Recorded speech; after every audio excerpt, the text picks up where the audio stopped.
to move to the next level. And I absolutely, when you tell the story, Dawn, that the courage you had at such a young age, and then just to be honest, you should have been Miss America. I don't know who won that year, but you were second runner up in that incredible, gorgeous white dress. And I just knew you were going to win. It was just such a given. But still, God can use all of these opportunities, regardless, to help grow His kingdom, and we have to trust that.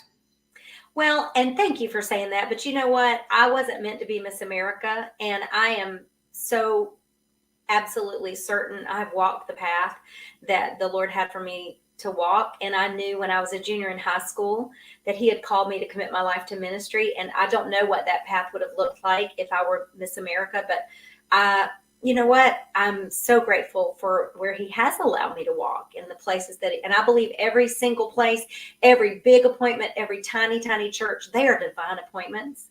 Yes. And each, just like you, each and every one that He gives us, right. They are, here you go. This is where I want you to go. And maybe I've been places I never would have been. Well, not maybe, absolutely, had I been Miss America. And so I don't even think about that anymore, honestly. Yeah, I know, because it just comes a time in life where you just, wherever God has placed you, you know it's right.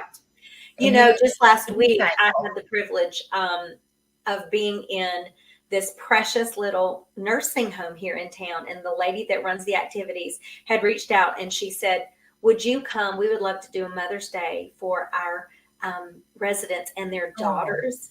Oh. I'm telling you, Jane, it was one of the most moving places I've been. So it's not about grandeur and thousands of people. It's just about being faithful where God places us. I remember when I was Miss South Carolina, and Dr. John Bassanio was the pastor of the First Baptist Church of Houston, Texas. And they invited me to come for Easter.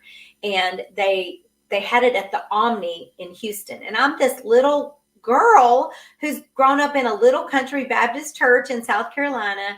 And they had 9,000 people for church that Sunday morning. And I was scared out of my mind, for one thing. And I shared my story and I sang. And I remember saying, Brother John, what should I do? I want my ministry to grow. What should I do? And he always called me Little Dawn. He was a very big man and his voice sounds like what I think God's voice sounds like. And he said, Little Dawn, just be faithful wherever God places you, whether it's before a crowd of thousands or in a nursing home. And I took that to heart, and because now I have people saying, I want to get where you are. How do I do it? And I'm like, well, and sometimes it's men. I'm like, well, I don't think you can win Miss South Carolina, at least back then.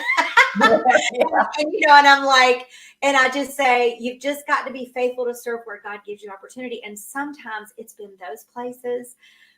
Last week, it was Thursday. It was the sweetest, most precious. And then I got a letter from the lady yesterday just saying, can I just tell you a few stories of how God used your story?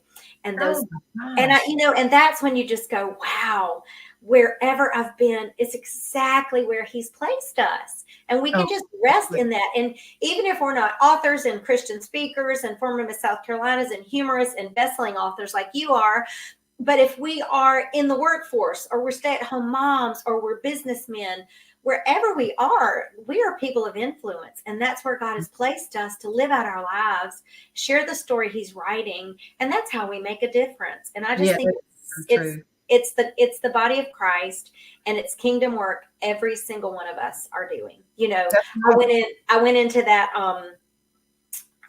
recording studio last week to do the podcast that was in Australia. And I walked into this very different from the recording studios that I'm used to being in. And at first I could tell the gentleman there who owned it was looking at me like, what is this blonde chick doing here? And who is she? You know, and I'm looking at him and I'm like, okay, it looks like they do mostly rap music here. This is so not my genre. And I just said, tell me about yourself. Tell me about your studio. By the end of the recording, Jane, we were hugging each other and he was saying, I feel like I've met a true sister and a true friend. And I said, and you are my brother and you are making a difference here in this studio for artists with your professionalism. And it was just the coolest thing. Two people from totally different walks of life, but the common thread is Christ. And that we were each wanting to do what we can do where he has placed us for the good of other people. And Yeah. it was such a cool thing to leave that place going, that was nothing like what I thought it was going to be when I first walked in there.